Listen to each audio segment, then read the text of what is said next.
손가락 끝에 감각이 사라진 지는 이미 오래였고 이제는 뼈마디 사이사이로 스며든 냉기가 마치 날카로운 송곳처럼 전신을 난도질하고 있었다.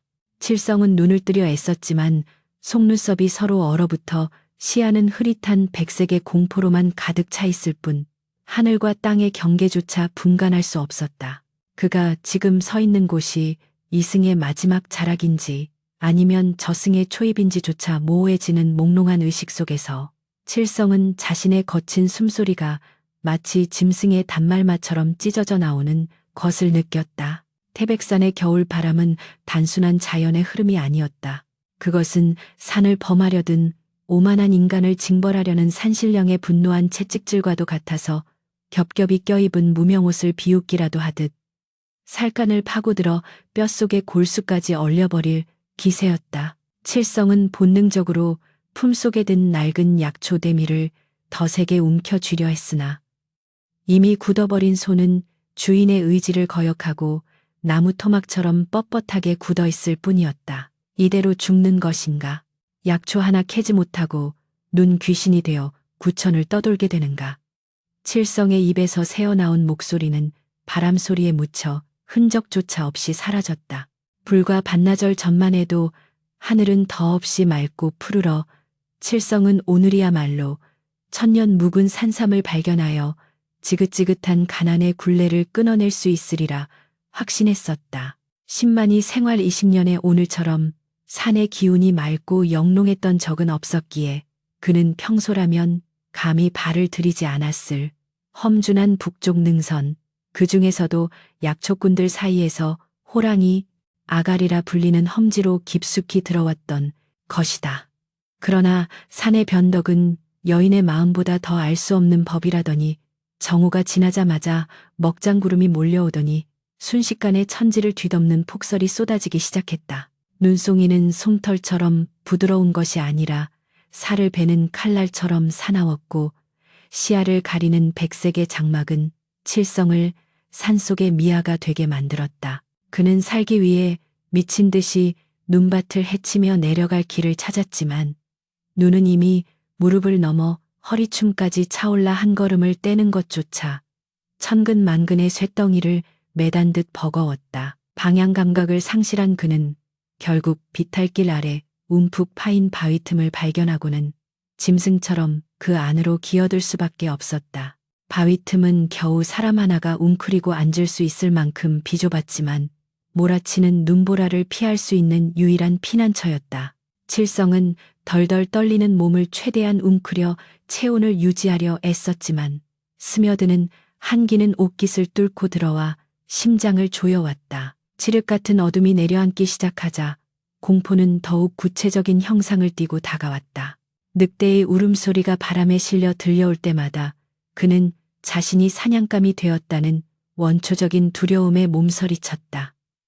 배고픔 또한 추위 못지않은 고통으로 다가왔다. 아침나절에 먹은 것이라고는 묽은 죽 한 그릇이 전부였기에 위장은 비틀리듯 쥐어짜며 무언가 넣어달라고 아우성을 쳤다. 칠성은 떨리는 손으로 허리춤에 매달린 낡은 삼배 주머니를 더듬거렸다. 그 안에는 아내가 새벽같이 일어나 지어준 주먹밥 한 덩이가 들어있었다. 그것은 단순한 식량이 아니었다. 그가 살아서 돌아가야 할 이유이자 그를 기다리는 처자식의 간절한 염원이 담긴 생명줄이나 다름없었다. 차가운 돌덩이처럼 딱딱하게 굳어버린 주먹밥을 꺼내든 칠성은 그것을 입으로 가져가려다 멈칫했다. 이 주먹밥을 먹어치우면 더 이상 남은 희망은 없다는 생각에 목이 메어왔다. 이걸 먹고 버티면 내일 아침에는 눈이 그치려나. 그는 스스로에게 되물으며 주먹밥을 멍하니 바라보았다. 꽁꽁 얼어붙어 밥알 하나하나가 서리처럼 빛나고 있는 그 주먹밥은 가난 때문에 제대로 된 반찬 하나 없이 소금 간만 간신히 한 것이었다. 문득 고향집에 두고 온 병든 노모와 배고픔에 칭얼거릴 어린 자식들의 얼굴이 주마등처럼 스쳐 지나가자 칠성의 눈가에는 뜨거운 눈물이 고였다가 이내 차갑게 식어버렸다. 그는 주먹밥을 다시 주머니에 넣으려 했다. 지금 먹어버리기에는 너무나 아까웠고 혹시라도 구조되지 못하고 여기서 죽게 된다면 저승 가는 길에 배라도 채우게 아껴두어야 한다는 비참한 생각이 들었기 때문이다. 그때였다. 바위 틈 안쪽 어둠 속에서 무언가 바스락거리는 소리가 들려왔다. 바람 소리라고 하기에는 너무나 규칙적이고 미약한 그 소리에 칠성은 본능적으로 구리를 움켜쥐고 잔뜩 긴장했다. 산짐승인가, 늑대인가, 아니면 전설 속의 설인인가. 그는 숨조차 제대로 쉬지 못한 채 어둠 속을 응시했다. 잠시 후 어둠 속에서 희미한 윤곽이 드러났다. 그것은 늑대도 호랑이도 아니었다. 하얀 눈을 뒤집어 쓴 채 추위에 떨고 있는 자그마한 털뭉치였다. 칠성은 눈을 의심하며 조심스럽게 몸을 일으켰다. 가까이 다가가 보니 그것은 어미를 잃은 것인지 아니면 폭설에 낙오된 것인지 알 수 없는 새끼 곰 한 마리였다. 녀석은 칠성을 보고도 도망칠 힘조차 없는지 그저 애처로운 눈망울로 그를 올려다보며 끙끙거리는 소리만 낼 뿐이었다. 칠성은 순간적으로 긴장이 풀리며 헛웃음을 흘렸다. 허나만 이 산에 갇힌 게 아니었구나. 너도 어미를 잃고 오갈 데 없는 신세가 되었느냐. 새끼곰은 칠성의 목소리에 반응하듯 힘겹게 고개를 들어 칠성의 손에 들린 주먹밥을 쳐다보았다. 녀석의 눈빛은 굶주림으로 가득 차 있었지만 야수의 살기보다는 애원하는 듯한 순수함이 서려 있었다. 칠성은 갈등했다. 이 주먹밥은 내 목숨이다. 이것을 나누어 준다면 나는 내일 아침을 장담할 수 없다. 인간의 생존 본능은 당장 그 짐승을 외면하라고 소리치고 있었다. 하지만 칠성은 뼛속까지 신만이었다. 산을 경외하고 산의 생명들을 귀하게 여기는 마음이 그의 천성 깊은 곳에 자리 잡고 있었다. 게다가 추위와 공포 속에서 만난 이 작은 생명체가 마치 자신의 처지와 너무나 닮아 있어 외면할 수가 없었다. 녀석의 젖은 코끝과 바르르 떨리는 몸짓을 보며 칠성은 자신의 배고픔보다 녀석의 가련함이 더 크게 가슴을 쳤다. 그래, 네가 살아야 나도 살고 내가 살아야 너도 살지 않겠느냐. 산신령님께서 우리 둘을 이곳에서 만나게 한 데는 다 이유가 있겠지. 칠성은 굳은 주먹밥을 바위에 대고 쳐서 반으로 쪼개었다. 쩍하는 소리와 함께 얼어붙은 밥덩이가 갈라졌다. 그는 그중 더 큰 쪽을 새끼 곰의 입가에 내밀었다. 먹거라. 비록 차가운 밥덩이지만 이게 네 어미의 젖이라 생각하고 먹어라. 새끼 곰은 처음에는 경계하는 듯 하더니 밥 냄새를 맡고는 허겁지겁 칠성의 손에 있는 주먹밥을 핥아먹기 시작했다. 거칠고 까슬까슬한 혀의 감촉이 칠성의 얼어붙은 손바닥에 전해져 왔다. 녀석이 오독오독 밥알을 씹어 삼키는 소리가 좁은 바위 틈을 채우자 기이하게도 칠성의 마음속에 자리 잡고 있던 공포가 조금씩 사그라지는 듯했다. 칠성은 남은 반쪽을 자신의 입에 넣었다. 입안에서 녹아내리는 밥알의 미미한 단맛이 식도를 타고 넘어가자 꺼져가던 생명의 불씨가 다시 타오르는 것 같았다. 그는 새끼곰의 머리를 조심스럽게 쓰다듬었다. 녀석은 이제 배가 좀 찼는지 칠성의 무릎 파고들며 체온을 나누려 했다. 인간과 짐승이 서로의 체온에 의지한 채 얼마나 시간이 흘렀을까. 바깥의 눈보라 소리는 더욱 거세져 마치 산 전체가 울부짖는 듯했다. 칠성은 몽롱한 잠기운과 싸우며 새끼 곰을 품에 안고 있었다. 잠들면 죽는다는 것을 알면서도 밀려오는 수많은 거부할 수 없는 유혹이었다. 그때였다. 땅바닥을 통해 둔탁하고 묵직한 진동이 전해져 왔다. 쿵, 쿵, 쿵. 그것은 바람소리도 눈사태 소리도 아니었다. 거대한 무언가가 눈을 밟으며 다가오는 발자국 소리였다. 칠성의 품에 있던 새끼 곰이 갑자기 귀를 쫑긋 세우더니 칠성의 품을 파고들며 더욱 작게 몸을 말았다. 칠성의 등골이 오싹해졌다. 단순히 지나가는 짐승이 아니었다. 그 발자국 소리는 정확히 칠성과 새끼 곰이 숨어있는 이 바위 틈을 향해 다가오고 있었다. 진동은 점점 더 커졌고 칠성은 숨을 멈췄다. 발자국 소리가 멈춘 곳은 바로 바위 틈의 입구였다. 거대한 그림자가 달빛을 가리며 입구를 막아섰다. 칠성은 흐릿한 눈을 들어 그림자의 주인을 확인하려 했다. 역광 때문에 형체는 검은 산처럼 보였지만 칠성은 직감했다. 뿜어져 나오는 거칠고 뜨거운 입김 땅을 긁는 날카로운 발톱 소리, 그리고 피비린내와 섞인 짐승의 냄새. 그것은 태백산의 주인이라 불리는 거대한 어미곰이었다. 칠성은 절망했다. 새끼를 찾으러 온 어미곰에게 인간은 그저 새끼를 위협하는 침입자이거나 굶주린 배를 채울 먹잇감일 뿐일 것이다. 칠성은 품에 안은 새끼 곰을 내려놓으며 마음속으로 마지막 기도를 올렸다. 천지신명 산신령님, 제 목숨은 여기서 다하나 봅니다. 부디 집에 남은 제 처자식만은 굽어 살펴 주시옵소서. 어미곰은 거대한 머리를 바위 틈 안으로 들이밀었다. 시뻘건 눈동자가 어둠 속에서 형형하게 빛나며 칠성을 노려보았다. 칠성은 꼼짝없이 죽음을 맞이할 준비를 하며 눈을 질끈 감았다. 어미곰의 거친 숨결이 칠성의 얼굴에 닿았다. 칠성의 심장은 터질 듯이 요동쳤고 공포는 극에 달해 전신이 마비되는 듯했다. 그런데 예상했던 날카로운 이빨이나 앞발의 타격은 오지 않았다. 대신 무언가 축축하고 물컹한 것이 칠성의 무릎 위에 툭 하고 떨어졌다. 칠성은 두려움에 떨며 살며시 눈을 떴다. 어미곰은 칠성을 공격하는 대신 입에 물고 있던 무언가를 내려놓고는 칠성의 품에 있는 새끼를 향해 나지막하고 부드러운 소리를 내었다. 크르릉, 그것은 위협이 아니라 안도와 감사의 울음소리처럼 들렸다. 칠성은 어미곰이 내려놓은 물체를 바라보았다.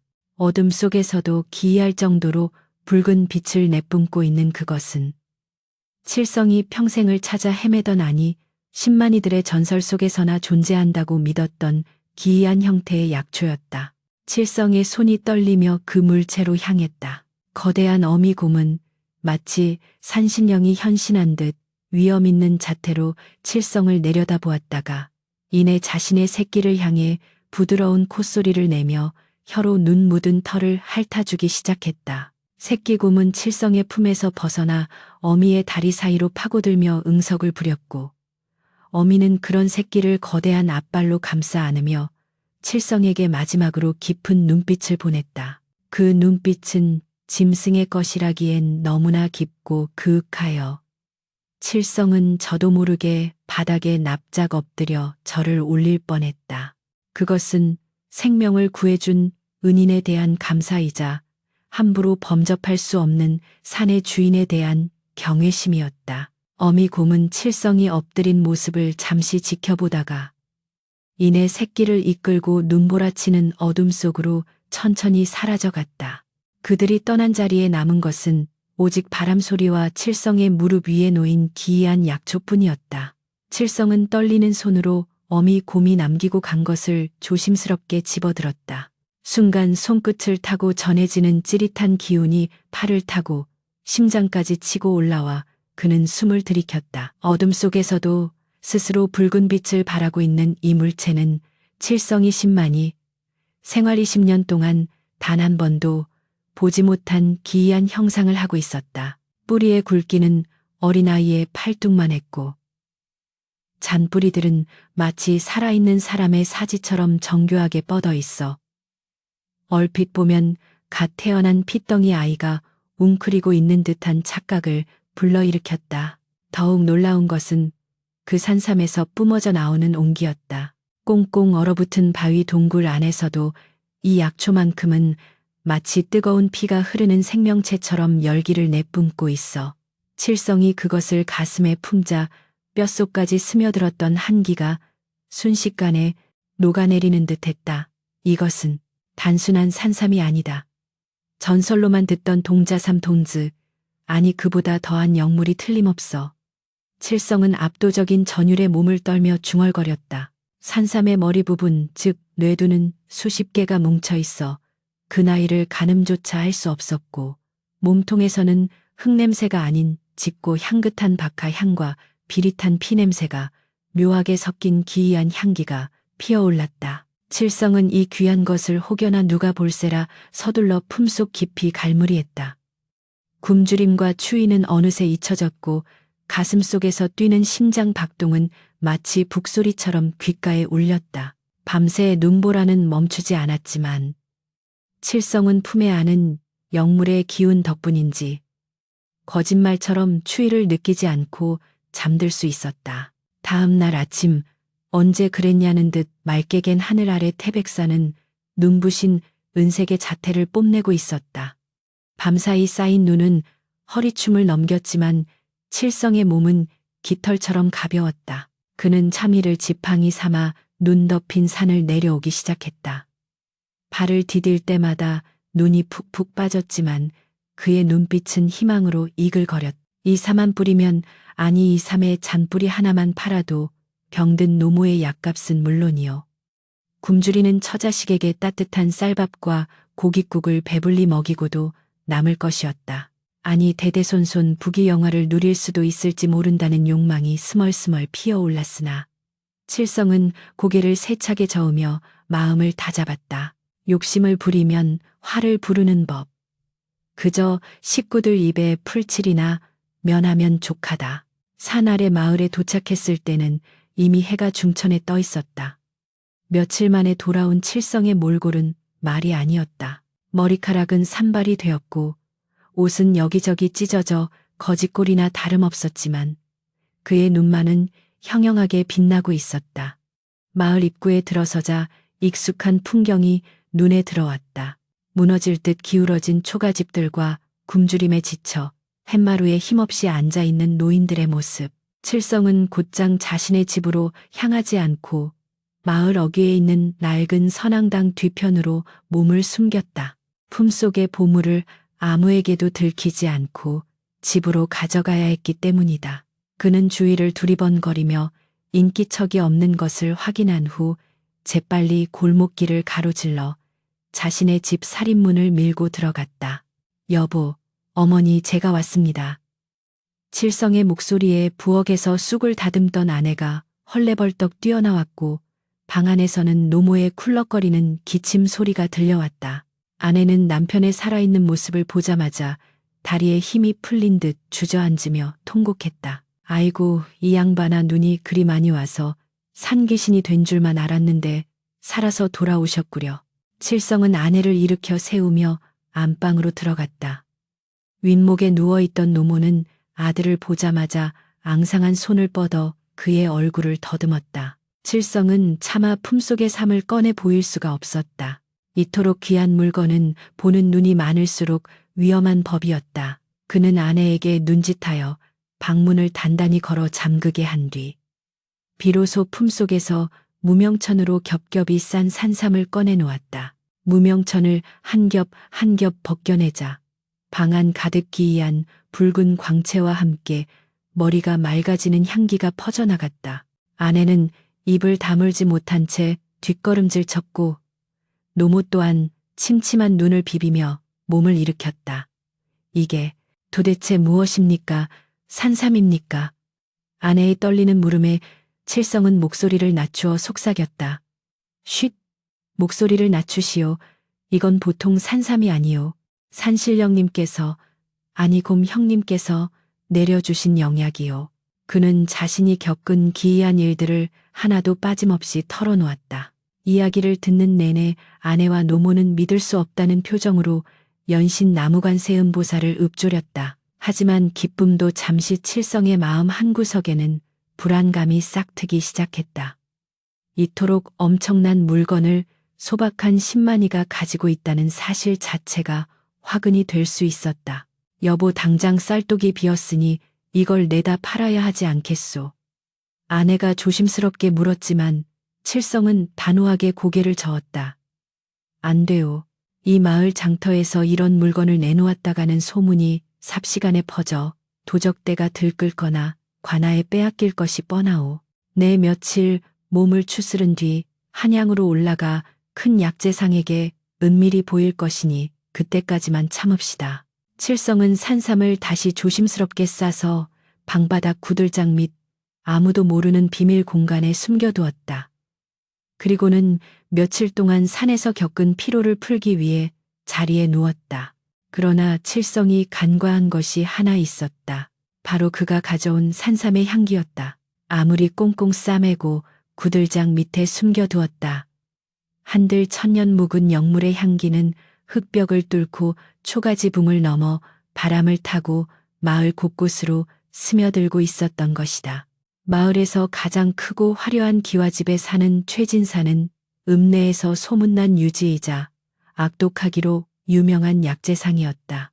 그는 돈 냄새와 약초 냄새를 맡는 데 있어서는 개보다 더 예민한 감각을 지니고 있었다. 그날 오후 최진사는 사랑방에 앉아 장부를 정리하다가 붓을 딱 멈추었다. 열어놓은 창문 틈으로 들어온 바람에서 평생 맡아본 적 없는 기묘하고도 매혹적인 향기가 느껴졌기 때문이다. 그것은 일반적인 약초의 풋내가 아니었다. 맞는 순간 정신이 혼미해질 정도로 강렬하고 뱃속 깊은 곳에서부터 탐욕을 불러일으키는 달콤하고 비릿한 향이었다. 최진사는 코를 킁킁거리며 마당으로 뛰쳐나왔다. 이게 무슨 냄새냐? 어디서 이런 귀한 향이 나는 게야? 그는 하인들을 불러 모아 소리쳤다. 이 냄새의 근원지를 찾아라. 지금 당장. 하인들이 마을을 샅샅이 뒤지는 동안 최진사는 냄새의 흔적을 쫓아 마을 어귀를 서성거렸다. 그리고 마침 읍내 의원에 다녀오던 칠성과 마주쳤다. 칠성은 노모의 기침약을 지어 오던 길이었다. 최진사를 본 칠성은 황급히 고개를 숙이고 지나치려 했으나 최진사의 날카로운 눈매가 칠성을 포착했다.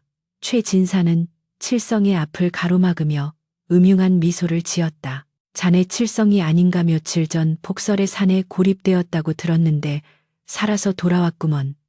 칠성은 흠칫 놀라며 대답했다.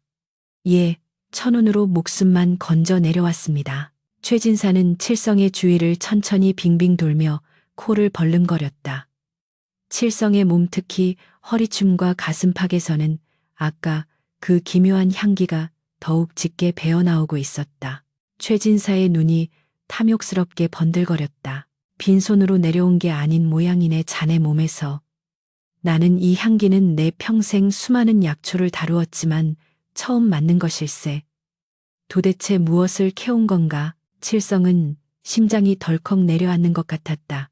그는 애써 태어난 척하며 손을 내저었다. 아, 아닙니다. 진사 나으리. 그저 산에서 굴러 썩은 나무 진액이 묻은 것뿐입니다. 약초라니요. 목숨 건진 것만도 감지덕지한데. 칠성은 말을 얼버무리며 도망치듯 자리를 피했다. 최진사는 멀어지는 칠성의 뒷모습을 보며 싸늘하게 웃었다. 썩은 나무 진액이라고 흙나를 속일 셈이냐. 저것은 필시 천년 묵은 산삼 아니면 만병통치약이라 불리는 영약임이 틀림없다.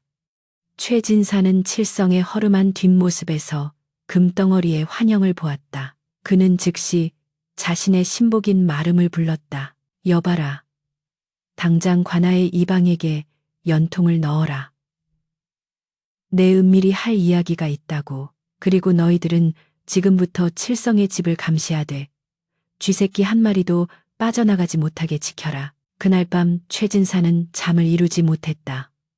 그의 머릿속은 온통 칠성이 숨겨둔 그 물건에 대한 상상으로 가득 찼다.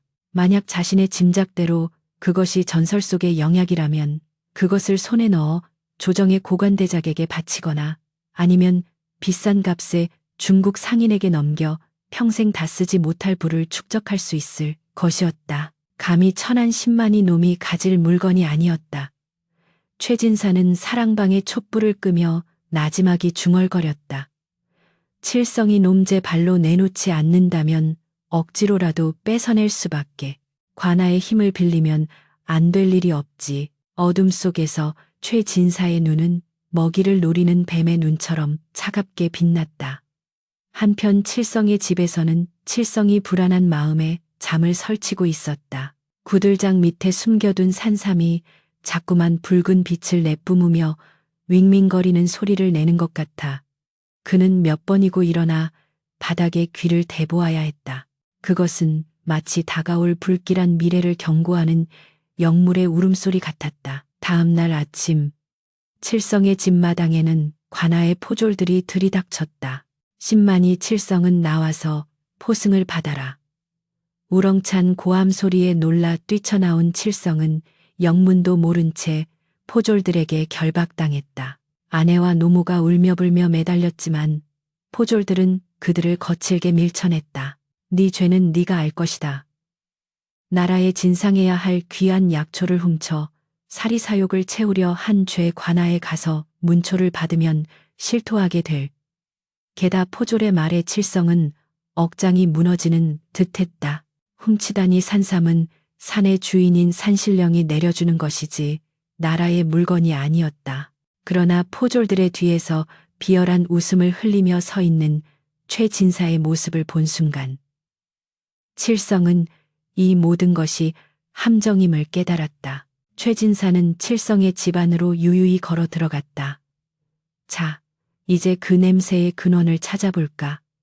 최진사의 손짓에 하인들이 칠성의 집을 쑥대밭으로 만들기 시작했다. 세간사리가 부서지고 장독이 깨지는 소리가 요란한 가운데 최진사의 시선은 칠성이 애지중지하던 안방의 아랫목 그 구들장으로 향했다. 최진사의 눈짓에 억센 하인들이 쇠지렛대와 몽둥이를 들고 안방으로 들이닥치자 방 안은 순식간에 아수라장으로 변했다. 칠성의 노모는 비명을 지르며 하인들의 바짓가랑이를 붙잡고 늘어졌지만 그들은 인정사정 없이 노인을 발길질로 걷어차 구석으로 내몰았다. 이놈들아, 천벌이 무섭지도 않으냐. 내 아들이 목숨 걸고 구해온 약이다. 노모의 절규는 나무 바닥이 뜯겨나가는 파여름에 묻혀 허공으로 흩어졌다. 칠성은 포승줄에 묶인 채 마당에서 울부짖었으나 포졸들의 창대가 그의 가슴을 짓누르고 있어 꼼짝할 수 없었다. 쩍하는 소리와 함께 마침내 아랫목의 구들장이 들려 올려졌고 그 밑바닥 깊숙한 곳에서 붉고 요사스러운 광채가 뿜어져 나오기 시작했다. 마치 땅속에 묻혀있던 용의 여의주가 세상 빛을 본 듯 어두침침한 방 안이 일순간 붉은 기운으로 가득 찼다. 최진사는 그 광경을 보며 입가에 탐욕스러운 침을 흘렸다. 찾았다. 내 이럴 줄 알았지. 감히 천한 것이 이런 보물을 숨겨두고 있었다니. 하인 하나가 떨리는 손으로 구들장 밑에서 무명천에 쌓인 물건을 꺼내 올렸다. 최진사는 하인의 손에서 그것을 낚아채듯 받아들었다. 천을 들추자 칠성이 보았던 그 기이한 동자 동즈 모양의 산삼이 모습을 드러냈다. 방금 땅에서 캐낸 것처럼 싱싱한 흙내음과 함께 코를 찌르는 강렬한 박하향이 최진사의 폐부로 밀려 들어왔다. 최진사는 전율했다. 이것은 단순히 비싼 약재가 아니었다. 늙어가는 육신을 다시 젊게 만들고 죽어가는 자도 살려낼 수 있는 전설 속의 불로초가 분명했다. 그는 칠성을 돌아보며 비릿한 조소를 날렸다. 이놈 내 죄가 얼마나 큰지 아느냐. 관아에 신고하여 나라에 바쳐야 할 영물을 사사로이 숨긴 죄. 게다가 이것은 내 분수에 맞지 않는 물건이다. 필시 훔쳤거나 부정한 방법으로 얻은 것이겠지. 최진사는 산삼을 자신의 비단 소매 안에 소중히 갈무리하고는 포졸들에게 손짓했다. 저놈을 당장 관아의 하옥에 가두어 내일 날이 밝는 대로 사또 나으리께 고하여 엄벌에 처하도록 하겠다. 칠성은 질질 끌려가면서도 끝까지 뒤를 돌아보았다.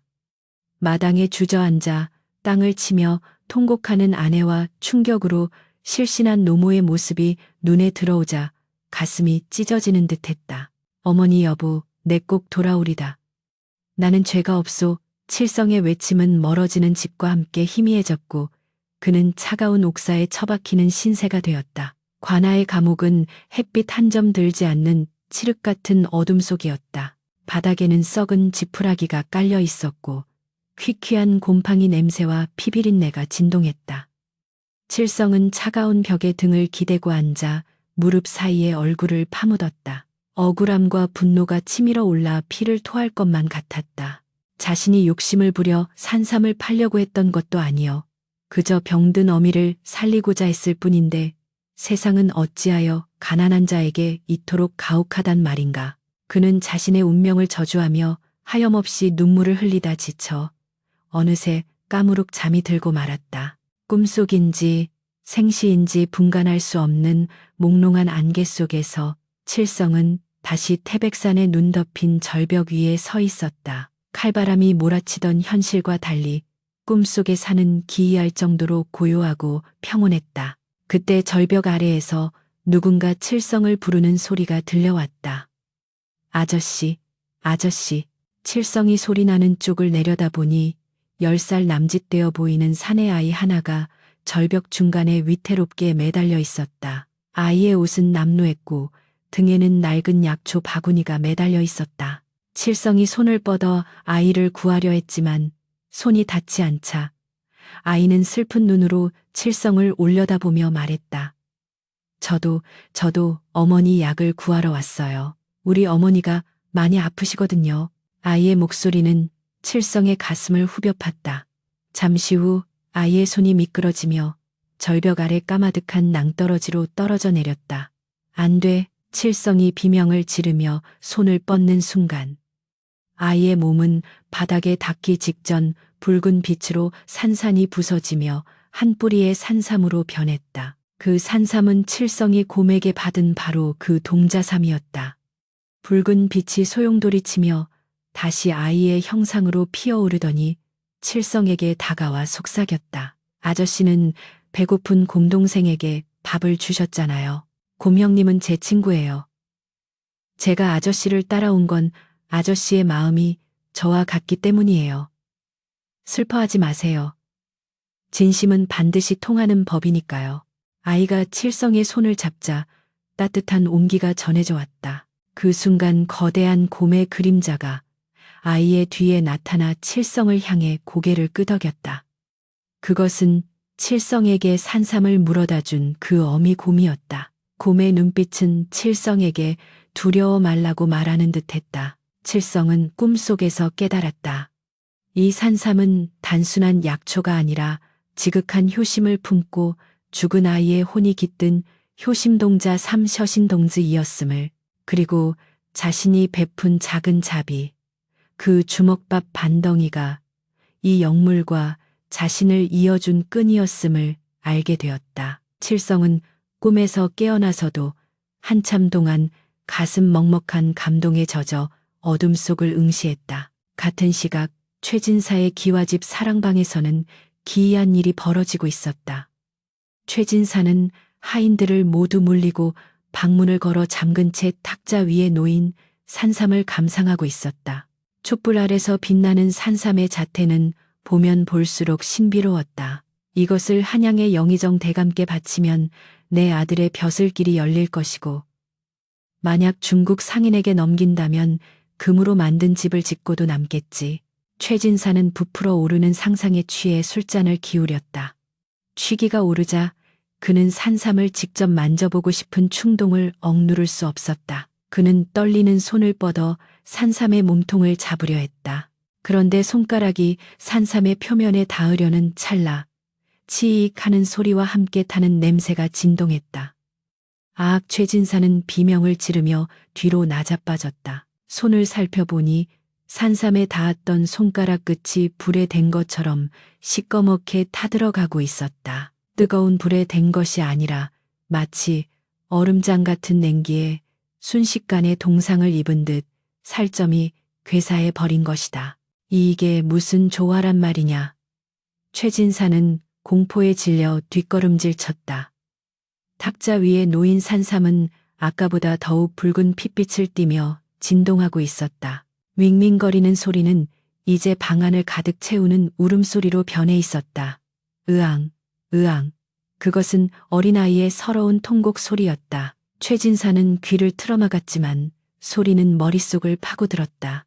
촛불이 일렁이며 벽에 그림자를 만들었는데 산삼의 그림자가 점점 커지더니 마치 입을 벌린 맹수 혹은 분노한 아이의 형상으로 변해 최진사를 덮칠 듯이 일렁거렸다. 최진사는 식은땀을 비오듯 흘리며 벽에 바짝 붙었다. 영물은 주인을 알아본다고 했던가. 탐욕의 눈먼 자의 손길을 거부하는 산삼의 기운은 서슬퍼런 칼날처럼 방안을 휘감았다. 최진사는 두려움 속에서도 오기가 발동했다. 내 기어이 너를 굴복시키고 말겠다. 너는 그저 풀뿌리에 불과해 내일 날이 밝으면 작두로 썰어서라도 내 것으로 만들 테다. 하지만 최진사의 호언장담과는 달리 그의 몸은 심하게 떨리고 있었다. 타버린 손가락의 고통은 팔뚝을 타고 어깨까지 올라오고 있었고 귓가에 들리는 아이의 울음소리는 멈추지 않았다. 그는 문을 박차고 나가 하인들을 부르고 싶었지만 그랬다간 자신의 위신이 땅에 떨어질 뿐더러 이 기이한 현상이 소문나 산삼의 가치가 떨어질까 두려웠다. 결국 최진사는 뜬 눈으로 밤을 지새워야 했다. 산삼을 담은 나무 상자는 스스로 덜컹거리며 춤을 추었고 방 밖에서는 밤새도록 산짐승들이 울부짖는 소리가 들려왔다. 마치 태백산의 모든 짐승이 이 집을 포위하고 있는 것 같은 살벌한 기운이 감돌았다. 새벽닭이 울 때쯤 최진사의 얼굴은 공포와 피로로 인해 반쯤 넋이 나간 사람처럼 바래져 있었다. 그러나 그의 눈빛 속에 담긴 탐욕의 불꽃만큼은 꺼지지 않고 더욱 독하게 타오르고 있었다. 그는 결심했다. 이 요물을 제압하기 위해서는 관아의 공권력을 이용하여 칠성을 완벽한 죄인으로 만들고 이 산삼을 압수된 작물로서 합법적으로 소유하는 수밖에 없다고. 다음 날 아침 관아의 형틀마당에는 살벌한 기운이 감돌았다. 사또가 대청마루에 높이 앉아 있고 그 아래에는 엉망이 된 몰골의 칠성이 무릎 꿇려 있었다. 최진사는 비단 관복을 차려입고 사또의 옆자리에 거만하게 앉아 있었으나 붕대로 칭칭 감은 한쪽 손은 숨길 수 없었다. 사또가 칠성을 내려다보며 호통쳤다. 죄인 칠성은 듣거라. 네가 감히 나라의 영물을 훔치고도 모자라 마을의 어른인 최진사를 능멸하려 했다는 것이 사실이냐. 칠성은 고개를 들어 사또와 최진사를 똑바로 쳐다보았다. 그의 눈빛은 옥살이로 인해 지쳐 있었지만 지난밤 꿈속에서 본 아이와 곰의 응원 덕분인지 한 점의 두려움도 없이 맑게 빛나고 있었다. 사또 나으리 소인은 하늘을 우러러 한 점 부끄러움이 없습니다. 그 산삼은 훔친 것이 아니오라. 태백산의 신령한 짐승이 저의 작은 적선에 보답하여 내려준 선물입니다. 믿어주십시오. 칠성의 당당한 목소리가 관아의 담장을 넘어 울려 퍼졌다. 최진사가 코웃음을 쳤다. 허 짐승이 선물을 줬다고 지나가던 개가 웃을 일이로다. 사또 저놈은 허언증까지 있는 모양입니다. 저런 놈은 주리를 틀어 바른 대로 말하게 해야 합니다. 최진사의 눈짓을 받은 형방이 칠성을 형틀에 묶으려 다가갔다. 그때였다. 증거물로 탁자 위에 올려두었던 산삼 상자가 덜컹하고 크게 움직였다. 사람들의 시선이 일제히 상자로 쏠렸다. 상자의 뚜껑이 보이지 않는 힘에 의해 천천히 열리기 시작했고 그 안에서 시뻘건 핏물 같은 진액이 흘러넘쳐 탁자를 적시기 시작했다. 구경하던 백성들이 웅성거리기 시작했고 사또의 얼굴빛도 하얗게 질려갔다. 칠성은 직감했다. 이제 곧 진실이 밝혀질 시간이 다가오고 있음을. 산삼은 억울한 주인을 위해 마지막 힘을 짜내어 피눈물을 흘리고 있었던 것이다. 관아의 앞마당은 순식간에 찬물을 끼얹은 듯 괴괴한 침묵에 휩싸였고 오직 탁자 위 상자에서 흘러내리는 붉은 진액이 바닥에 떨어지는 뚝뚝 소리만 이 끔찍한 정막을 가르고 있었다. 사또는 들고 있던 부채를 떨어뜨린 줄도 모른 채 입을 딱 벌리고 그 기이한 광경을 응시했고 구경꾼들은 마치 귀신에 홀린 듯 뒷걸음질 치며 서로의 옷자락을 붙잡았다. 붉은 진액은 탁자의 나무결을 타고 흘러내려 흙바닥을 적셨는데 그 냄새가 비릿한 피 냄새 같기도 하고 향긋한 약초 냄새 같기도 하여 맞는 이들의 정신을 아득하게 만들었다. 최진사는 사색이 된 얼굴로 자리에서 벌떡 일어나 소리쳤다. 사사또, 저것 보십시오.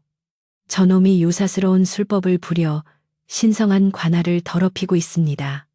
저 붉은 물은 필시 짐승의 피를 미리 발라놓은 눈속임일 것입니다. 최진사의 목소리는 공포로 갈라져 삑사리가 났으나 그는 자신의 탐욕을 정당화하기 위해 필사적으로 칠성을 모함했다. 그는 속으로 이대로 물러설 수는 없다. 저것이 진짜 영물이라면 내 손에 넣어야 하고 요물이라면 없애버려야 후환이 없다고 되뇌며 악에 바친 눈으로 칠성을 노려보았다. 사또는 최진사의 말에 정신을 차린 듯 헛기침을 하며 위엄을 되찾으려 애썼다. 그렇다. 감히 신성한 공당에서 요술을 부리다니 내 죄가 더욱 무겁도다. 여봐라, 저놈의 주리를 틀어라. 저 붉은 물의 정체가 무엇인지, 그리고 산삼을 어디서 훔쳤는지 이실직고 할 때까지 뼈를 부러뜨려라. 사또의 호령이 떨어지자 형방과 포졸들이 칠성에게 달려들었다. 칠성은 2명의 포졸에게 양팔을 붙들린 채 형틀에 묶였고 굵은 줄이 틀이 다리 사이에 끼워졌다. 뼈가 으스러지는 고통이 예상되는 순간이었으나 칠성은 비명을 지르는 대신 눈을 부릅뜨고 하늘을 우러러보았다. 사또 제 다리가 부러지고 몸이 찢겨도 진실은 변하지 않습니다. 저 삶은 하늘이 내리고 땅이 키워 짐승이 전해준 것입니다. 탐욕의 눈먼 자가 어찌 영물의 주인이 될 수 있겠습니까? 칠성의 피 끓는 외침은 형틀 마당을 울렸으나 권력의 눈먼 자들의 귀에는 그저 죄인의 발악으로 들릴 뿐이었다. 형방이 침을 씬 뱉으며 줄이 틀을 비틀기 시작했다. 이 독한 놈, 어디 맛 좀 보거라. 으악. 칠성의 입에서 고통에 찬 비명이 터져 나옴과 동시에 믿을 수 없는 일이 벌어졌다. 탁자 위에 놓인 산삼 상자가 미친 듯이 덜컹거리더니 그 안에서 찢어질 듯 날카롭고 서러운 아이의 울음소리가 터져 나온 것이다. 아앙, 아앙, 어머니, 아파요. 너무 아파요. 그 소리는 환청이 아니었다. 관아에 있는 모든 사람의 고막을 찢을 듯 생생하고 처절한 통곡 소리였다. 마치 칠성이 당하는 고통을 그 산삼이 고스란히 느끼기라도 하는 것처럼 주리를 틀 때마다 울음소리는 더욱 격렬해졌고 상자 틈으로 뿜어져 나오는 붉은 진액은 이제 콸콸 쏟아져 나와 마당을 핏빛 개울로 만들고 있었다. 형방은 기겁하여 줄이 틀을 내동댕이 치고 뒤로 낮아빠졌다. 사또 삼이 말을 합니다. 아이 목소리로 울고 있습니다. 포졸들도 창을 버리고 사시나무 떨듯 떨며 주저앉았다. 이것은 인간의 영역을 넘어선 초자연적인 현상이었다. 최진사는 공포에 질려 식은땀을 비오듯 흘리면서도 그 상황을 받아들일 수 없었다. 그는 미친 사람처럼 탁자로 달려들어 상자 뚜껑을 억지로 닫으려 했다. 닥쳐라, 닥쳐, 이 요물아, 닥치지 못할까. 그러나 그가 상자에 손을 대자마자 상자 안에서 눈부신 붉은 섬광이 번쩍이며 최진사를 튕겨냈다. 크악. 최진사는 비명과 함께 마당 구석으로 처박혔고 그의 양손은 화상을 입은 듯 시커쓰게 타버려 연기가 피어오르고 있었다. 그는 고통 속에 뒹굴며 자신의 타버린 손을 부여잡고 짐승처럼 울부짖었다. 구경하던 백성들은 산신령의 노여움이다, 천벌을 받았다라고 수군거리며 땅바닥에 엎드려 절을 하기 시작했다. 사또 역시 의자 밑으로 숨어들며 벌벌 떨었다. 관아는 순식간에 아비규환의 지옥도로 변해버렸다. 아이의 통곡 소리는 멈추지 않고 더욱 커져 마치 하늘의 억울함을 호소하는 듯했다. 그때 관아 밖 멀리서부터 땅을 울리는 진동이 느껴지기 시작했다. 처음에는 지진인 줄 알았던 그 진동은 점점 규칙적인 쿵쿵 소리로 바뀌더니 이내 수많은 북을 동시에 두드리는 듯한 굉음으로 변해 다가왔다. 관아의 소슬대문이 삐걱거렸고 담장에 기와들이 떨어져 내렸다. 문지기 포졸이 얼굴이 하얗게 질린 채 비틀거리며 마당으로 뛰어들어왔다. 사또 큰일 났습니다, 산이 내려옵니다. 사또가 덜덜 떨며 물었다. 무슨 소리냐, 산이 내려오다니. 문지기는 말을 잇지 못하고 대문 밖을 손가락질했다. 사람들의 시선이 대문으로 쏠린 순간 우어 하는 맹수의 포효 소리가 천지를 뒤흔들었다. 그것은 호랑이의 것도 늑대의 것도 아니었다. 태백산 깊은 골짜기에서만 산다는 곰들의 울음소리였다. 대문이 부서질 듯 활짝 열리고 거대한 그림자가 마당으로 들어섰다. 칠성이 산에서 보았던 그 거대한 어미곰이었다. 하지만 혼자가 아니었다. 어미곰의 뒤로 수백 마리의 곰들이 검은 파도처럼 밀려들어와 관아의 마당을 겹겹이 포위했다. 칠흑 같은 털을 가진 곰들은 붉은 눈을 번뜩이며 형틀 주위와 사또가 있는 대청마루를 에워쌌다. 군사들이 활을 겨누려 했지만 압도적인 공포감에 손이 굳어 시위조차 당길 수 없었다. 어미곰은 사람들을 공격하는 대신 뒷발로 일어서서 포효했다. 그 소리는 마치 잘못된 심판을 내리려는 인간들을 꾸짖는 천둥 소리와 같았다. 어미곰의 시선은 정확히 칠성을 향해 있었고 이내 슬픈 눈으로 형틀에 묶인 그를 바라보았다. 칠성은 곰을 알아보았다. 형님, 저를 구하러 오신 겁니까? 칠성의 눈에서 뜨거운 눈물이 흘러내렸다. 짐승도 은혜를 아는데 인간이 되어 은혜를 원수로 갚으려 했던 자들의 추악함이 더욱 대비되는 순간이었다. 놀랍게도 곰들이 나타나자 상자 속의 아이 울음소리가 뚝 그쳤다. 대신 상자 뚜껑이 완전히 열리며 동자삼이 스스로 공중으로 떠올랐다. 삼은 붉은 빛을 은은하게 내뿜으며 칠성의 앞으로 천천히 날아와 멈췄다. 마치 주인이 누구인지 만천하에 공표하려는 듯한 움직임이었다. 떠오른 산삼의 잔뿌리들은 칠성의 상처 입은 다리를 어루만지듯 감쌌고 칠성의 다리에 났던 피멍과 상처가 씻은 듯이 사라지는 기적이 일어났다. 이를 지켜보던 백성들은 감히 고개를 들지 못한 채 효자 칠성 만세, 산신령님 만세를 외쳤다. 사또는 이제 완전히 넋이 나가 의자에서 미끄러져 바닥에 엎드렸다. 그는 자신이 건드려서는 안 될 영역을 건드렸음을 뼈저리게 후회했다. 살려만 주시오. 내 눈이 멀어 영물을 알아보지 못했소. 사또의 비굴한 목소리는 곰들의 거친 숨소리에 묻혔다. 구석에 처박혀 있던 최진사는 이 상황에서도 미련을 버리지 못하고 기어서 산삼 쪽으로 다가오려 했다. 저건 내 거야. 내가 가질 거야. 그의 눈은 광기로 뒤덮여 있었다. 그때 어미곰이 최진사의 앞을 막아섰다. 거대한 앞발을 들어 올리자 최진사는 기겁하며 비명을 질렀다. 어미곰은 그를 내리치는 대신 코앞에 대고 거대한 콧바람을 뿜어냈다. 그 바람에서 풍기는 역한 피비린내와 야생의 기운에 최진사는 그 자리에서 거품을 물고 기절해버렸다. 그것은 죽음보다 더한 모욕이자 공포였다. 어미곰은 쓰러진 최진사를 한심하다는 듯 쳐다본 뒤 형틀에 묶인 칠성에게 다가갔다. 날카로운 발톱으로 칠성을 묶은 포승줄을 단번에 끊어내었다. 툭 투둑 줄이 끊어지고 칠성은 자유의 몸이 되었다. 칠성은 비틀거리는 몸을 일으켜 어미곰 앞에 무릎을 꿇었다. 미물인 저를 위해 이토록 큰 걸음을 하셨습니까? 이 은혜를 어찌 갚으리요.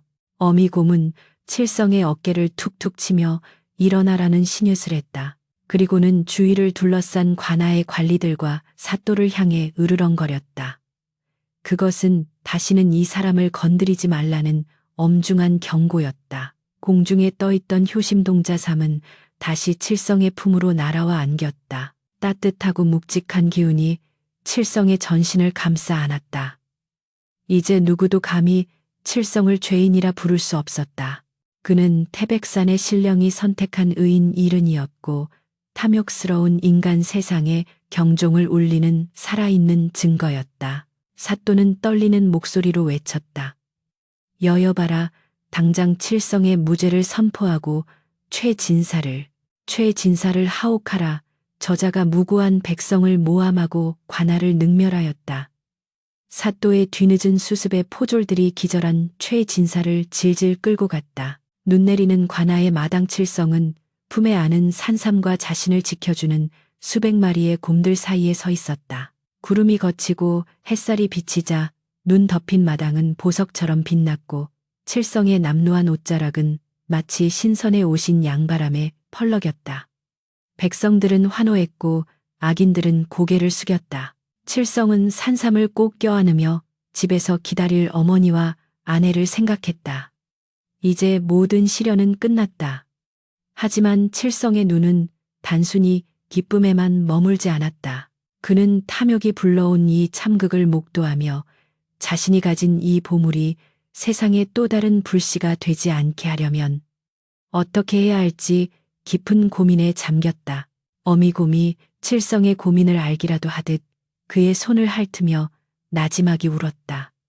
칠성은 곰의 눈을 바라보며 결심했다. 이 영약은 나 혼자만의 부귀영화를 위해 쓰여서는 안 된다는 것을, 그것이 하늘이 자신에게, 아니 곰 형님이 자신에게 이 귀한 것을 맡긴 진정한 이유일 것이었다. 관아를 에워쌌던 수백 마리의 검은 곰들은 칠성이 풀려나고 효심동자삼이 그의 품에 안기자 거짓말처럼 조용히 뒤로 물러나기 시작했다. 그들의 움직임은 마치 훈련된 군대와도 같았고 또 한편으로는 산신령의 호의를 받는 신성한 사자들처럼 엄숙했다.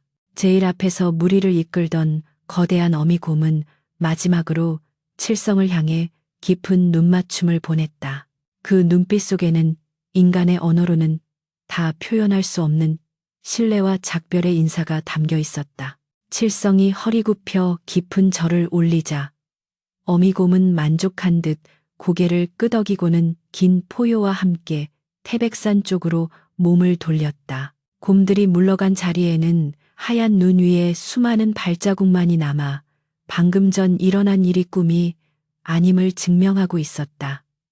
사또는 칠성에게 다가와 연신 허리를 굽히며 사죄했다. 내 눈이 어두워 의인을 알아보지 못하고 큰 죄를 지을 뻔했네. 자네가 원하는 것이 있다면 무엇이든 말해보게.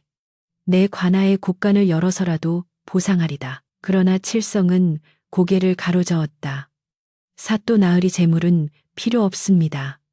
다만 저 최진사가 다시는 마을 사람들을 괴롭히지 못하도록 엄히 다스려 주십시오. 최진사는 이미 제정신이 아니었다. 그는 타버린 두 손을 허공에 휘저으며 내 산삼 내 돈 아이가 운다. 아이가 울어라고 헛소리를 질러대며 포졸들에게 끌려갔다. 탐욕이 인간을 어디까지 추락시킬 수 있는지를 보여주는 비참한 말로였다. 칠성은 관아를 나와 집으로 향했다. 그의 품속에 있는 동자삼은 여전히 따뜻한 온기를 내뿜으며 그의 지친 몸을 지탱해주고 있었다. 마을 사람들은 칠성이 지나갈 때마다 길을 비켜주며 경외 어린 시선으로 바라보았다. 저 사람이 바로 곰이 살린 10만이라네. 하늘이 내린 효자야. 수군거리는 소리가 들려왔지만 칠성의 귀에는 오직 집에서 기다리고 있을 병든 노모의 기침 소리만이 환청처럼 들려올 뿐이었다. 그는 발걸음을 재촉했다. 집에 도착하자 아내는 퉁퉁 부은 눈으로 달려나와 남편을 부둥켜 안았고 방 안에서는 노모가 가쁜 숨을 몰아쉬며 아들을 찾고 있었다. 칠성은 서둘러 방으로 들어가 노모의 손을 잡았다. 노모의 손은 얼음장처럼 차가웠고 얼굴에는 이미 사색이 짙게 드리워져 있었다. 어머니, 제가 왔습니다. 약을 구해왔습니다. 칠성은 품에서 동자삼을 꺼냈다. 방 안 가득 다시금 신비로운 붉은 광채와 그윽한 향기가 퍼져나갔다. 칠성은 이 귀한 영물을 팔아 기와집을 짓고 논밭을 사서 평생 떵떵거리고 살 수도 있었다. 최진사 같은 거상이 아니더라도 한양의 약재상에게 가져가면 부르는 게 값일 터였다. 그러나 칠성의 마음속에는 일말의 망설임도 없었다. 그는 부엌으로 나가 정갈한 물을 길어 옹기 약탕기에 담았다. 아내가 놀라 물었다. 여보, 그 귀한 것을 정말 다 다리시려고요. 뿌리 하나만 써도. 칠성은 단호하게 고개를 저었다. 이 삶은 하늘이 내게 부자가 되라고 준 것이 아니라 어머니를 살리라고 준 것이오. 쪼개어 팔거나 남기려 한다면 그 순간 이 삶은 영물이 아니라 독초가 될 것이오. 칠성은 정성스럽게 불을 지피고 삶을 통째로 탕기에 넣었다. 약이 끓기 시작하자 초가집 굴뚝에서는 칠색 무지개 빛깔의 연기가 피어올라 하늘로 솟구쳤다. 그 연기에서 퍼져나온 향기는 마을 전체를 감쌌는데 그 냄새를 맡은 마을 사람들은 앓던 두통이 사라지고 굽었던 허리가 펴지는 듯한 기이한 상쾌함을 느꼈다. 칠성은 밤새도록 불옆을 지키며 정성을 다해 약을 다렸다. 마침내 진한 붉은색의 탕약 한 사발이 만들어졌다. 칠성은 뜨거운 약사발을 식지 않게 받쳐들고 노모에게 다가갔다. 어머니 드십시오. 태백산 산신령님이 어머니를 위해 주신 약입니다. 노모는 떨리는 입술로 약사발을 받아 단숨에 들이켰다. 약이 식도를 타고 넘어가자 노모의 창백했던 얼굴에 즉시 붉은 혈색이 돌기 시작했다. 아, 몸이 불덩이처럼 뜨겁구나. 그런데 하나도 괴롭지가 않아. 마치 봄날 햇살 아래 누운 것처럼 편안하구나. 노모는 중얼거리며 깊은 잠에 빠져들었다. 다음 날 아침 기적이 일어났다. 몇 년 동안 자리보전하며 거동조차 못했던 노모가 스스로 방문을 열고 걸어 나온 것이다. 백발이었던 머리카락에는 검은 기운이 감돌았고 쭈글쭈글했던 피부에는 윤기가 흘렀다. 아이고, 이게 꿈이냐 생시냐. 내 다리에 힘이 들어가는구나.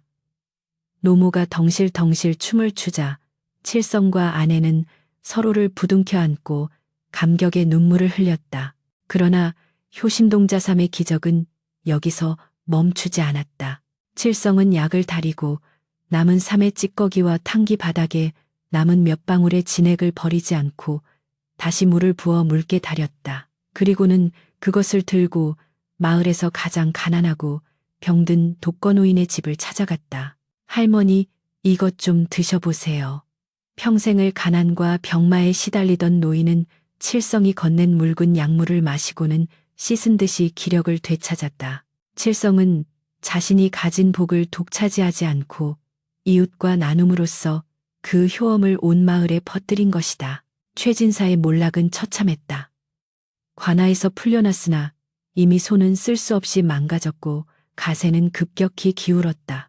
그가 쌓아 올린 재물은 칠성을 모함하기 위해 쓴 뇌물과 뒤처리에 모두 탕진되었고 악독한 소문이 퍼져 아무도 그와 거래하려 하지 않았다. 결국 그는 미쳐버려 거리를 떠도는 거지가 되었다. 눈 내리는 밤이면 최진사는 허공을 향해 용서해 주시오. 아이가 옵니다. 곰이 쫓아옵니다. 라고 비명을 지르며 도망다니다가 어느 추운 겨울밤 객사하여 꽁꽁 언 시신으로 발견되었다. 사람들은 그의 죽음을 두고 인과응보라며 혀를 찼다. 반면 칠성의 집은 날로 번창했다.